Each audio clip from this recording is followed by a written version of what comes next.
Renungan malam, God's Amazing Grace atau Kasih Karunia Allah yang mengagumkan oleh Ellen G. White, tanggal 26 Januari 2026.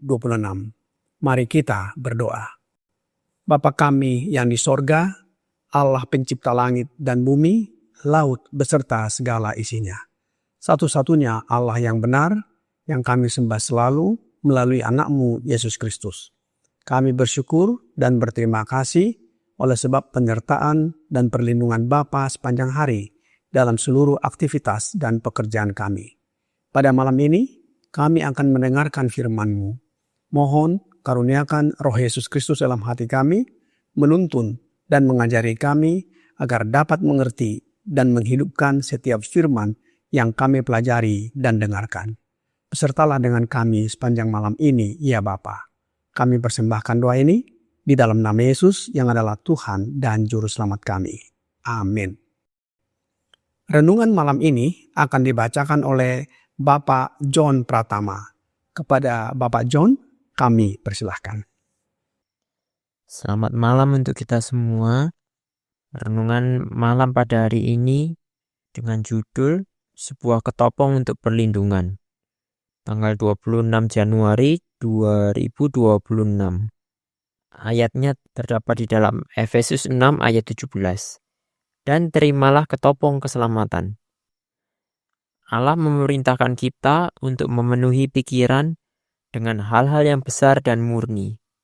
Ia ingin agar kita merenungkan kasih dan kemurahannya, mempelajari pekerjaannya yang menakjubkan dalam rencana penebusan yang agung. Maka semakin jelaslah pengertian kita akan kebenaran. Semakin tinggi dan suci keinginan kita akan kemurnian hati dan kejernihan pikiran. Jiwa yang tinggal dalam suasana pikiran yang kudus akan diubahkan melalui persekutuan dengan Allah melalui pelajaran kitab suci. Pikiran harus dididik dan dilatih untuk mengasihi kemurnian. Kasih kepada hal-hal rohani harus dipupuk. Ya, harus dipupuk. Jika kita ingin bertumbuh dalam kasih karunia dan pengetahuan akan kebenaran. Niat yang baik memang benar, tetapi tidak akan berguna kecuali dijalankan dengan tekad yang sungguh-sungguh.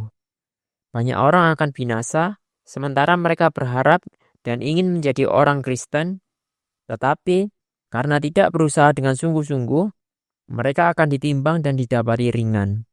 Kehendak harus diarahkan ke jalan yang benar. Katakanlah, aku akan menjadi orang Kristen yang sepenuh hati. Aku akan mengenal panjang dan lebar, tinggi dan dalamnya kasih yang sempurna. Dengarkan perkataan Yesus. Berbahagialah orang yang lapar dan haus akan kebenaran, karena mereka akan dipuaskan. Matius 5 ayat 6. Kristus telah menyediakan kelimpahan untuk memuaskan jiwa yang lapar dan haus akan kebenaran. Kita harus merenungkan kitab suci, berpikir dengan tenang dan jujur tentang hal-hal yang menyangkut keselamatan kekal kita. Kasih dan kemurahan Yesus yang tidak terbatas, pengorbanan yang dilakukannya bagi kita, menuntut perhatian yang sungguh-sungguh dan penuh hormat. Kita harus memusatkan pikiran pada karakter penebus dan pengantara kita yang terkasih. Kita harus berusaha memahami makna dari rencana keselamatan. Kita harus merenungkan misi Dia yang datang untuk menyelamatkan umat-Nya dari dosa mereka. Dengan terus-menerus memikirkan hal-hal surgawi, iman dan kasih kita akan semakin kuat. Doa-doa kita akan semakin berkenan kepada Allah, karena semakin dipenuhi dengan iman dan kasih. Doa-doa itu akan menjadi lebih cerdas dan lebih sungguh-sungguh. Akan ada kepercayaan yang semakin teguh kepada Yesus, dan kita akan memiliki pengalaman hidup setiap hari dalam kesediaan dan kuasa Kristus untuk menyelamatkan sepenuhnya semua orang yang datang kepada Allah melalui Dia. Demikian renungan pada malam hari ini. Terima kasih. Terima kasih atas penata layanan Bapak John Pratama. Tuhan Yesus memberkati. Saudara-saudari dalam Yesus Kristus, renungan malam ini masih membahas mengenai perlengkapan senjata Allah yang kelima, yaitu ketopong keselamatan. Kata lain dari ketopong adalah helm atau helmet. Bagi para pengendara motor, mereka menggunakan helm. Bagi para pekerja bangunan, pekerja tambang yang bekerja di lapangan menggunakan safety helmet. Dan bagi prajurit dalam pertempuran, mereka menggunakan helm tempur. Bahan pembuatan ketopong disesuaikan dengan peruntukannya. Bagi prajurit Romawi zaman dahulu kala, ketopong menggunakan bahan dari logam atau kulit. Fungsi ketopong tersebut adalah untuk melindungi kepala dari senjata lawan, sebab kepala adalah bagian yang paling vital dari tubuh. Umat Allah yang bergabung dalam bala tentara Kristus harus menerima ketopong keselamatan sebagai perlindungan bagi mereka. Rasul Paulus di dalam Efesus 6 ayat 17 berkata, "Dan terimalah ketopong keselamatan." Sangat penting bagi kita menerima dan mengenakan ketopong keselamatan ini. Menerima berasal dari bahasa Yunani, dekomai, yaitu menerima secara terbuka dan sepenuh hati. Ini mencakup tindakan reseptif atau terbuka, bukan sekedar menerima secara pasif, dan sering digunakan dalam konteks menerima firman, keramahan, atau kerajaan Allah.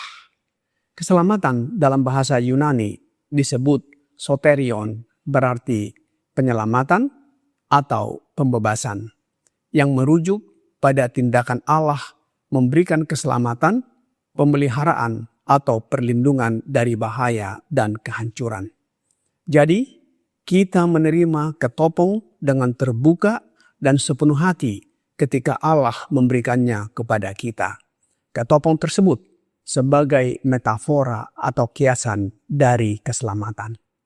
Keselamatan diberikan Allah kepada kita dan kita terima dengan iman adalah jaminan perlindungan melawan kuasa kejahatan dan pengharapan memperoleh kemenangan dari kuasa-kuasa si jahat dan juga kuasa-kuasa kegelapan.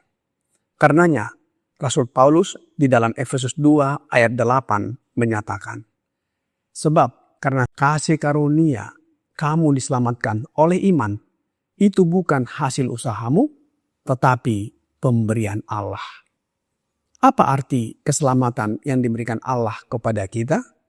Roh Nubuat di dalam manuskrip 73 tahun 1899 paragraf 6 berkata, "Keselamatan bagi kita berarti penyerahan sepenuhnya dari jiwa, tubuh, dan roh.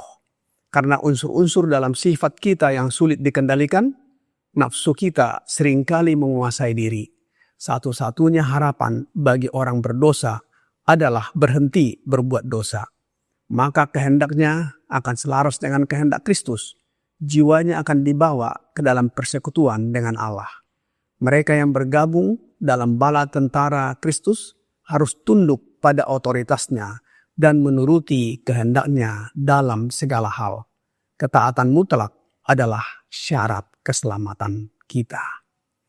Kehendak Allah harus ditaati dalam setiap hal. Keselamatan kita adalah menjadikan hukumnya sebagai pedoman, kehidupannya sebagai teladan, dan kemuliaannya sebagai tujuan utama kita. Menjaga diri kita tetap dalam kasih Allah, terikat pada ketaatan oleh tuntutannya, berarti menjadi merdeka di dalam Kristus Yesus. Kasih dan kemurahan Yesus yang tidak terbatas, pengorbanan yang dilakukannya bagi kita, menuntut perhatian yang sungguh-sungguh dan penuh hormat.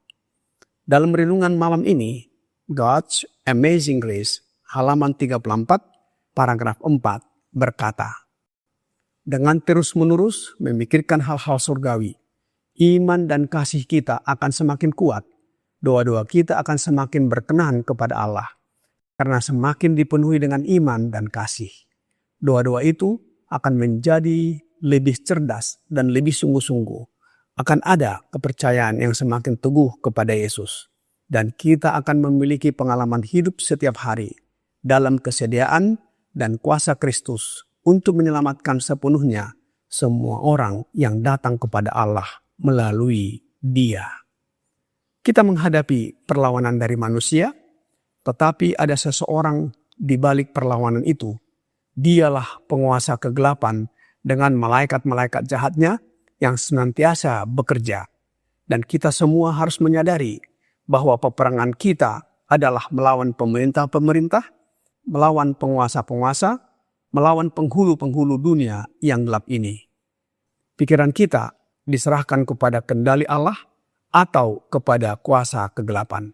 Dan adalah bijaksana bagi kita untuk menanyakan di mana kita berdiri hari ini. Apakah di bawah panji berdarah Putra Immanuel atau di bawah panji hitam kuasa kegelapan. Oleh sebab itu, kita siap sedia bertempur dengan kuasa kegelapan dan mengenakan ketopong keselamatan. Roh Nubuat di dalam manuskrip 1 tahun 1890 paragraf 4 berkata, kita harus membuat segala persiapan yang dapat kita lakukan untuk melawan musuh jiwa. Segala sesuatu telah disediakan. Seluruh rencana Allah telah diatur agar manusia tidak dibiarkan mengikuti dorongan hatinya sendiri, kekuatannya yang terbatas, untuk berperang melawan kuasa kegelapan dengan kekuatannya sendiri, karena ia pasti akan gagal jika dibiarkan demikian. Aku bersyukur kepada Tuhan karena ada kuasa yang telah disediakan bagi kita. Saudara-saudari dalam Yesus Kristus, kuasa Allah melalui Yesus Kristus oleh Roh-Nya telah diberikan kepada kita. Apakah kita mau menerimanya? Bila mana mau, keselamatan di dalam Yesus Kristus menjadi bagian kita hari ini dan pada kedatangan Yesus Kristus yang kedua kali. Kiranya renungan malam ini membawa pembaharuan dan sukacita bagi kita. Tuhan Yesus memberkati. Mari kita berdoa. Bapa kami yang di sorga, terima kasih atas firman yang sudah kami dengarkan malam ini. Terima kasih atas karunia keselamatan yang Bapa berikan kepada kami melalui Yesus Kristus yang sudah mati dan bangkit. Biarlah kami dapat menerimanya dan memakainya sebagai jaminan perlindungan dan harapan bahwa kami akan diselamatkan hari ini dan pada waktu kedatangannya yang kedua kali. Oleh sebab itu ya Bapa, kami mohon karuniakan roh anak-Mu Yesus Kristus dalam hati kami, agar kami tetap setia dan hidup menuruti kehendak-Mu. Biarlah karakter kami diubahkan menjadi serupa dengan karakter Yesus dan bersiap menyambut kedatangan Yesus yang kedua kali. Dan kami dapat diangkat masuk ke dalam kerajaan surga. Banyak dosa dan pelanggaran yang kami lakukan, ya Bapa. Mohon ampuni kami. Kami persembahkan doa ini hanya melalui Yesus Kristus yang adalah Tuhan dan Juru Selamat kami. Amin.